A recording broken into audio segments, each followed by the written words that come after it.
সে লয়েডের মাথা ছোঁয়ার সাথে সাথেই দেখে একটা বিশাল মানা ফার্মিং এরিয়া, যেখানে ইনফিনিটি মানা তৈরি হয়েই যাচ্ছে। গিসান তো তখন অনেক ভয় পেয়ে যায়। আর এরপর আমরা তার একসাথে অনেকগুলো ভয়েড দেখতে পাই। আর তখন তো মনে হচ্ছিল তার এক একটি ভয়েড এক একটি ডাইমেনশন।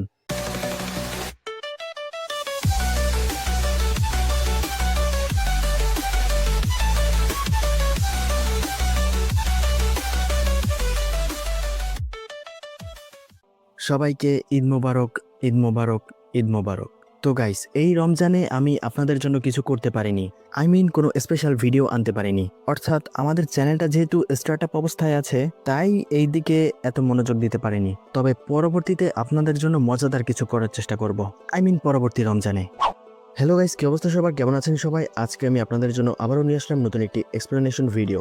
তো গাইস, ফাইনালি আমরা এই অ্যানিমেটার সিজন 1 শেষ করে ফেলবো। আজকে আমরা এক্সপ্লেন করব I was reincarnated as the seventh prince অ্যানিমের এপিসোড 12। আর এটা সিজন 1 এর লাস্ট এপিসোড। আর আপনারা যদি দেখতে চান তাহলে আমার ইচ্ছা আছে এই অ্যানিমেটার সিজন 2ও আমি নিয়ে আসবো। সিজন 2তে এর থেকেও বড় কিছু অপেক্ষা করছে। তবে গাইস, এখানে কিছু কথা আছে। আপনাদের কি মনে আছে আমি এই অ্যানিমের ফার্স্ট এপিসোডে একটা কথা বলেছিলাম? আমি বলেছিলাম আমার অ্যানিমের নেম লিস্টের জন্য একটা সিক্রেট হাইড আউট আছে, যেখানে আমি সব অ্যানিমের নাম কালেক্ট করি। অর্থাৎ যেগুলো আমি দেখেছি অথবা আমার দেখতে ভালো লাগবে এমন ধরনের অ্যানিমে। এর মধ্যে রয়েছে the great cleric, Kamikatsu working for God, black clover, relife, martial magic and muscles, Mushoku Tensei, Takemichi Moonlight Fantasy, More Than Married Couple But Not Lovers, Trapped in a Dating Sim, The Reincarnation as the Strongest Existence, The Ice Blade Sorcerer, I Was Reincarnated as the Seventh Prince, যেটা এখন চলছে, Fire and Bion Janis End। এটা অন্যতম legendary একটা anime. একে আমি আমার জীবনের সবচেয়ে বোরিং অ্যানিমে মনে করেছিলাম, কারণ এই অ্যানিমেটা শুরুই হয় শেষ দিয়ে। যখন সব কিছু শেষ, যুদ্ধ শেষ, হিরো পার্টিরাও জিতে গেছে, দুনিয়ার সব সমস্যার সমাধান হয়ে গেছে। তবে গাইস, আমি যখন এই অ্যানিমেটার গভীরে প্রবেশ করি, আমি এটা দেখে বলি, না, এটা তো একটা ট্রু মাস্টারপিস, একটা অন্যতম সেরা ফ্যান্সি অ্যানিমে। যাই হোক, my hero academia, strongest magician in the demon lord army, এটাও আমার কিছুদিনের মধ্যে নিয়ে আসার চিন্তা ভাবনা আছে, কিন্তু কবে বলতে পারি না। The wrong way of using healing magic, farming life in another world, Hunter x Hunter, hills potion, Nina the Starry Bright, Bye Bye Earth, Alia sometimes hide her flings in Russian, No Longer Allowed in Another World, Spy X Family, The Evil Samurai, Wistoria, Wand and Sword। এই animator season 2 হয়তো এসে পড়েছে, আমি যার অপেক্ষায় ছিলাম অনেক দিন ধরে। ইউ আর মাই সার্ভেন্ট, এটা আমার অন্যতম ফেভারিট একটা anime. Good bye dragon life, জেনসু 86, দ্য ওয়ার্ল্ড ফাস্টেস্ট অ্যাসোসিয়েশন, রিজিও। এই অ্যানিমেটার জন্য আমার কোনো ভাষা নেই। টাওয়ার অফ গড আমার এক সময়ের একটা fancy anime. Possibly the greatest alchemist, Shangri-La frontier, sword art online, Kaguya sama love is war, I parry everything, new saga, a couple of cookies, delicious in dungeon, fairy tail, Tokyo revenger, Sakamoto days, wind breaker, Ranma, I left my A rank party, classroom of elite, Vinland saga, kaiju number 8, slow levelling, campfire cooking in another world, That time I got reincarnated as the slime, my dress up darling, my darling in the friend XX। Guys, এটাও অন্যতম একটা masterpiece, আমার এটাও নিয়ে আসার চিন্তা ভাবনা আছে। যাই হোক, আর না বলি, এখন পর্যন্ত অনেকগুলো নাম বললাম। তো আপনাদেরকে আমি এতক্ষণে যতগুলো অ্যানিমের নাম বলেছি, সেটা ছিল শুধু 30 ভাগের 1 ভাগ। আমি যে অ্যানিমেগুলো দেখেছি তার মধ্য থেকে। ডেথ নোট, এওটি, ডিমন স্লেয়ার এগুলো তো বাদই দিলাম, আর বিগ থ্রিও এখানে ধরিনি, অর্থাৎ ওয়ান পিস, নারুটো, ব্লিচ। আমি এতগুলো কথার মাধ্যমে আমি আপনাদেরকে এটা বোঝাতে চাচ্ছি যে অনেক অ্যানিমেই আমার দেখা হয়েছে, যার মধ্যে কিছু অনেক ফ্যান্সি ছিল, আবার কিছু ছিল অনেক বোরিং, আবার কিছু কিছু অ্যানিমে এতটাই বোরিং ছিল তারপরও আমি সেটা শেষ করেছি। আর কিছু কিছু অ্যানিমে বোরিং থাকলেও শেষে গিয়ে সেটা আমাকে চমকে দেয়। আর কিছু কিছু অ্যানিমে কখনোই ভোলার মতো নয়। তো এতগুলো অ্যানিমে দেখার পরও আমার কাছে তো এক্সপ্লেন করার মতো অনেক বড় লিস্ট আছে। এমন অনেক ধরনের অ্যানিমে আছে যা সম্বন্ধে আপনারা কখনো কল্পনাও করতে পারেন না। তবুও কেন আমি আপনাদের রেকমেন্ডেশনে কাজ করার চেষ্টা করি, কেন মাঝে মধ্যে আপনাদের বলা অ্যানিমেই আমি এক্সপ্লেন করে থাকি, এর কারণ হলো ভিউয়ার্সদের প্রতি আমার ভালোবাসা। আর অ্যানিমে আমি কিভাবে দেখা শুরু করেছিলাম, আমার ইয়ং বয়সে এসে, এই বিষয়টা আমি পরে একদিন আলোচনা করব। তবে হ্যাঁ গাইস, আপনারা যদি আমার পাশে থাকেন, যদি আমাকে সাপোর্ট করেন, তাহলে হয়তো দেখতে পারবেন পরবর্তীতে এমন অনেক কিছুই আমি নিয়ে আসতে পারবো যা আপনারা কখনোই এক্সপেক্ট করেননি অথবা কোথাও দেখেননি। আর আমি মনে করি আমি যেভাবে ভেঙে ভেঙে এক্সপ্লেন করি, যেটা আমি বাংলাদেশের কোনো অ্যানিমে ক্রিয়েটরকেই করতে দেখিনি, এজন্য ইউটিউবে আমি আমার নিশ হিসাবে এটা বেছে নিয়েছিলাম। আমার নলেজকে এই দিক থেকে কাজে লাগাবো। আমি আপনাদেরকে যেভাবে 20-25 মিনিটের একটা ভিডিও বানিয়ে অ্যানিমের প্রতিটা এপিসোডই মজার ছলে বুঝিয়ে দেই, আমি এমনটা কোনো চ্যানেলেই দেখিনি। আপনারা রাগ করবেন কিনা জানি না, বাংলাদেশের বেশিরভাগ অ্যানিমে চ্যানেলই এমন যে অনেকেই ঠিক করে কথাই বলতে পারে না, আবার কেউ কেউ এক্সপ্লেন করে স্টোরিকে এত শর্ট করে যাতে কিছু বোঝাই যায় না। আর বেশিরভাগ চ্যানেলই তো এখন এআই এর উপর নির্ভর, যেখানে কোনো রসকস রিয়াকশন কিছুই থাকে না, অর্থাৎ বোঝানোর যে একটা ধরন এআই এক্সপ্লেনের মধ্যে তার কোনো অস্তিত্বই নেই।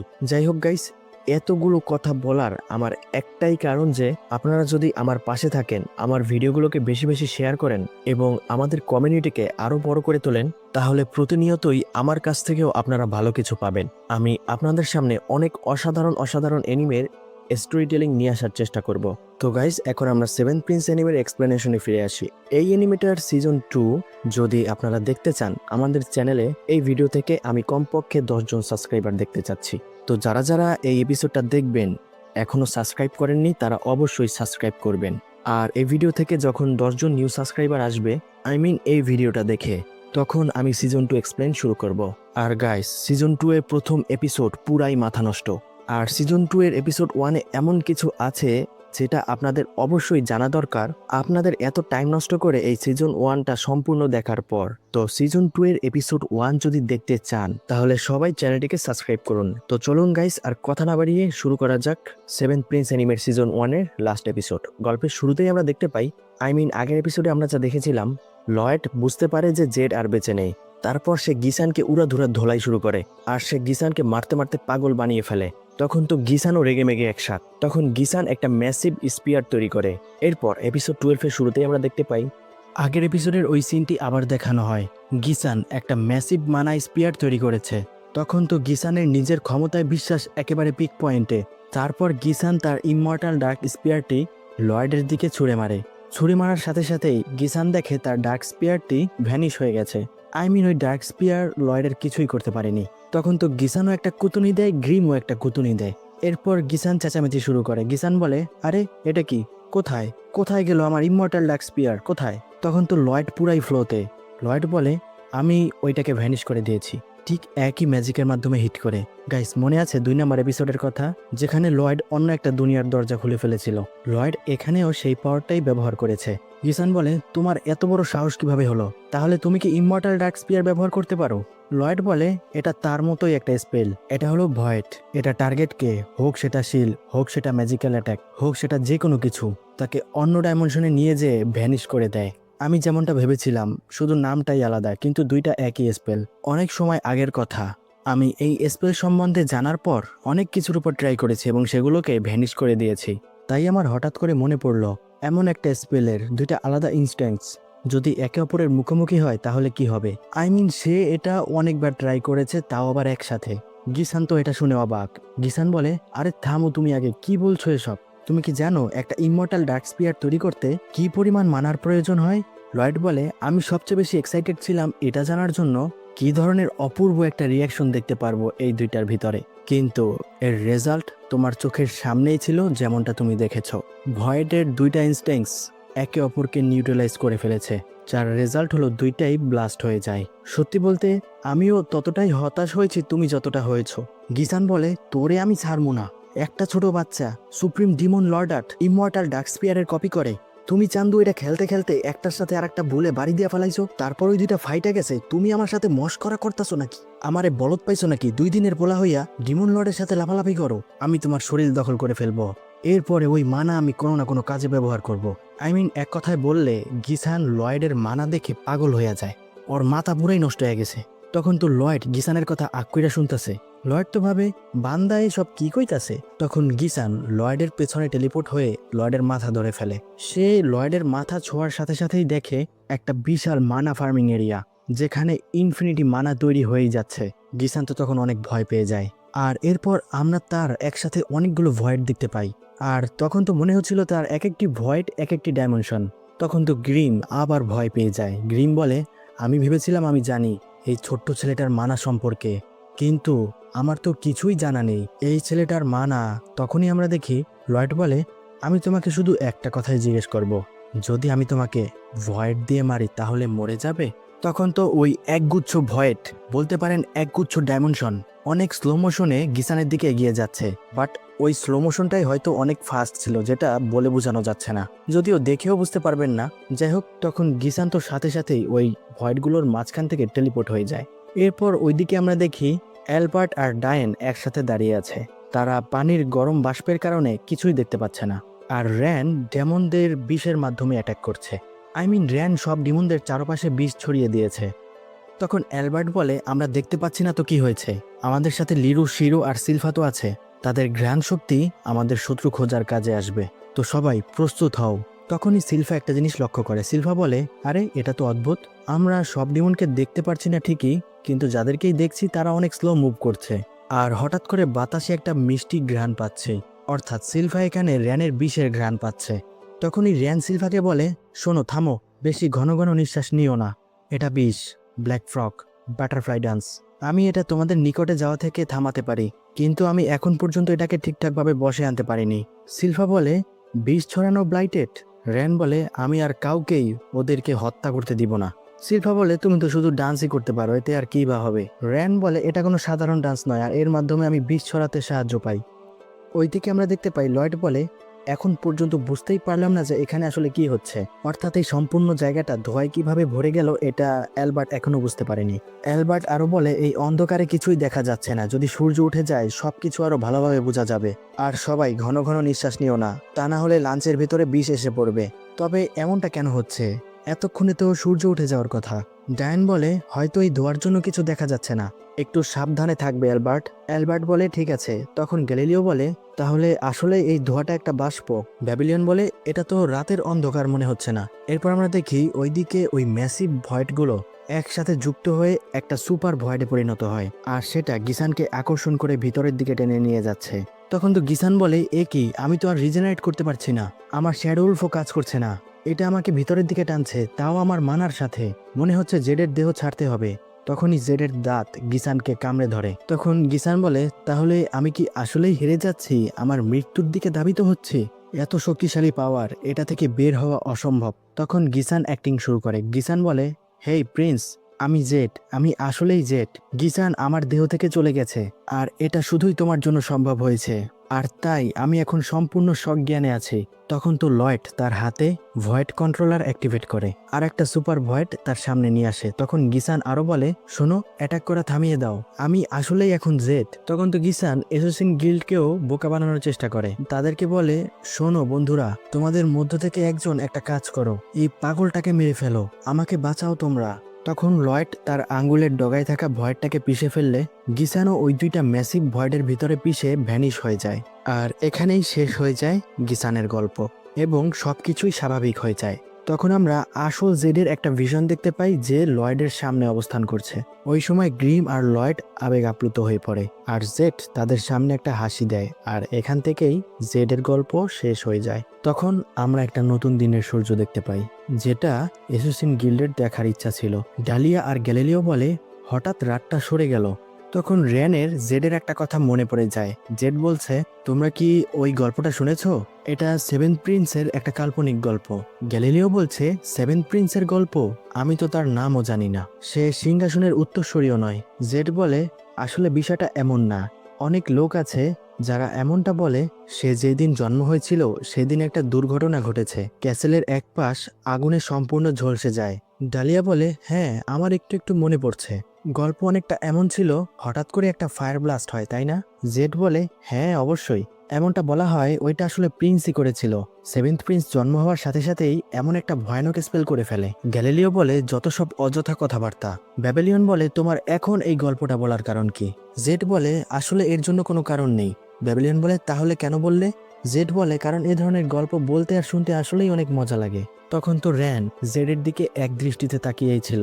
জেড আরো বলে, সে যদি আসলেই এতটা পারদর্শী ম্যাজিশিয়ান হয়ে থাকে, তাহলে এটা তো নিশ্চিত যে সে আমাদের কার্স মুক্ত করতে পারবে।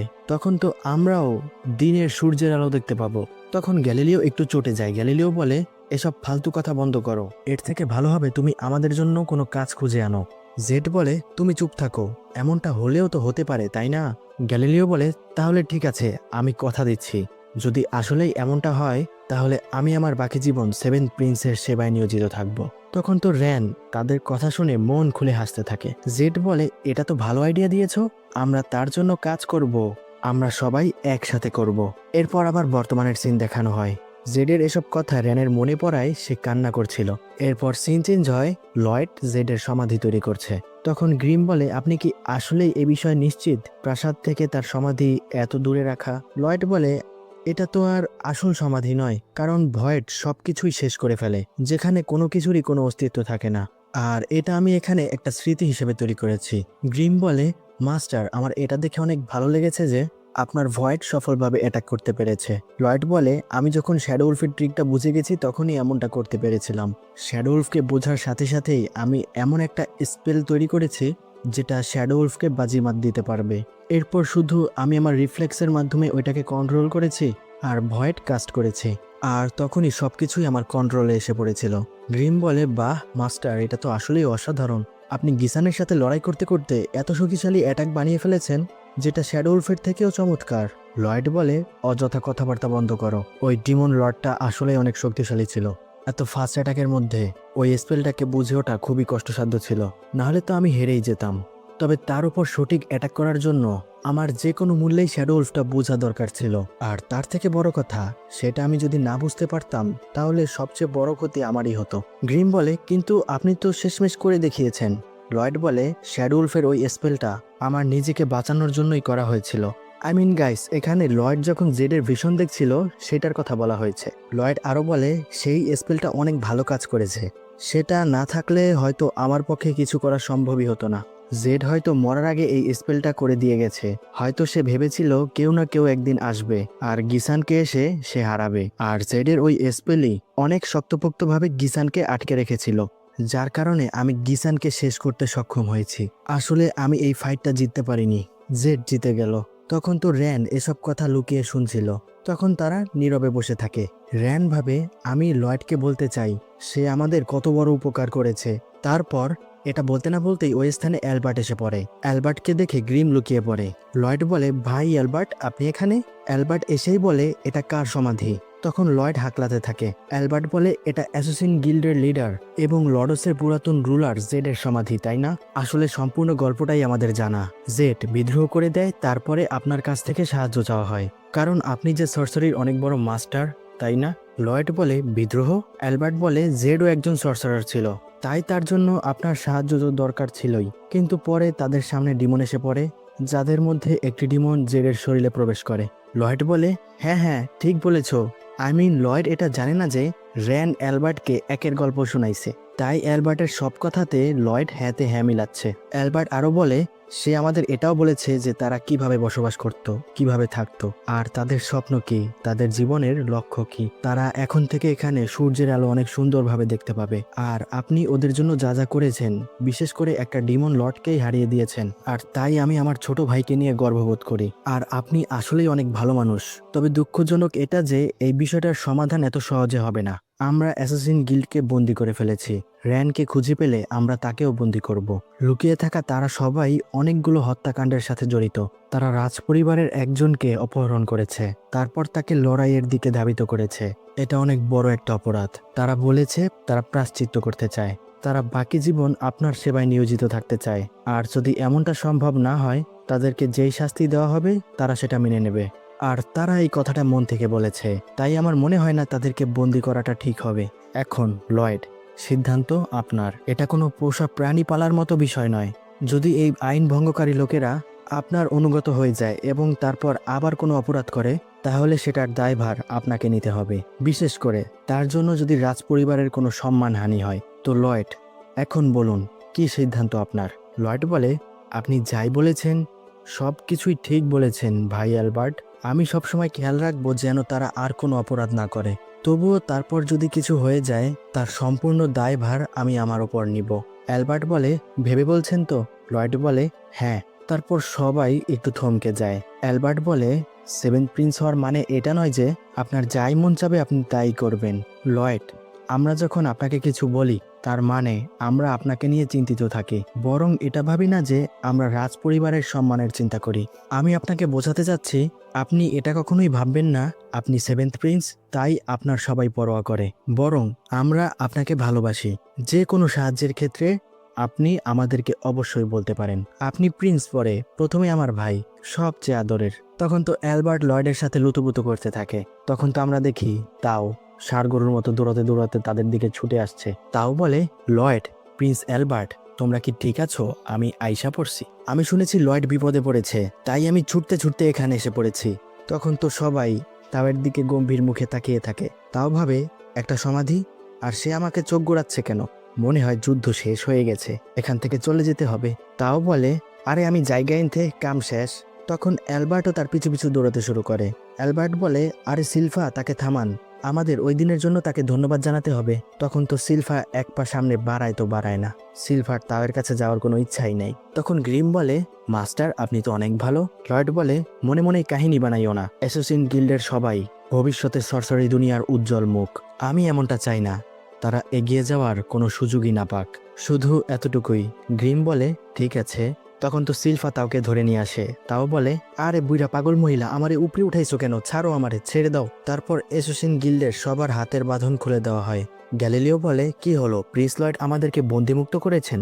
ব্যাবিলিয়ন বলে, আমাদেরকে ওনার হয়ে কাজ করতে হবে।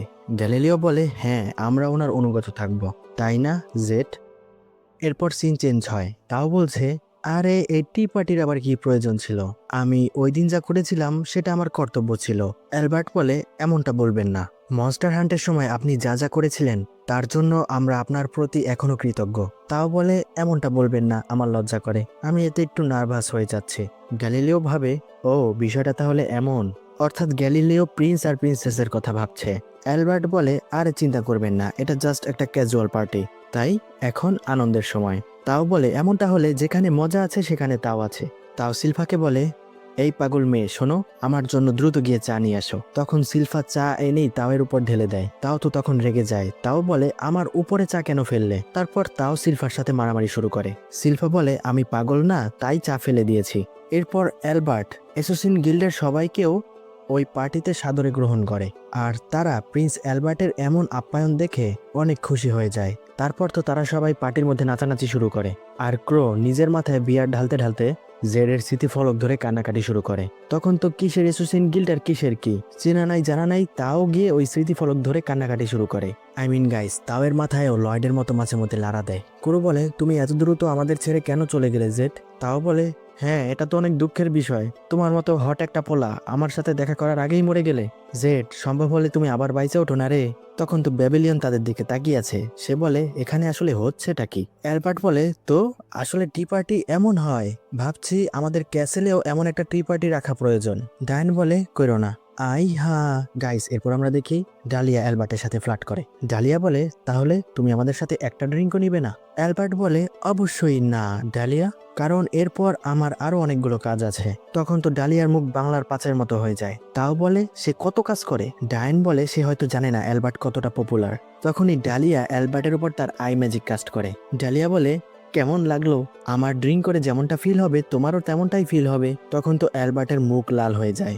ডায়ন বলে, সে তো একটু বেশি ফ্রেন্ডলি হয়ে গেল। তাও বলে, কাম সারছে। আর সে রেগে মেগে গ্যালিলিওর সামনে গিয়ে দাঁড়ায়। সে বলে, ও এই বিষয়টা থেকে মনে পড়েছে, তুমি তো আমাকে বললে না লয়েডের কাপড়ে তোমার ওই ফ্লুইডটা কিভাবে আসলো। তারপর অ্যালবার্ট গ্যালিলিওর উপর ঝাঁপিয়ে পড়ে। তখন ডায়ন বলে, আরে সিলফা, অ্যালবার্টকে থামাও।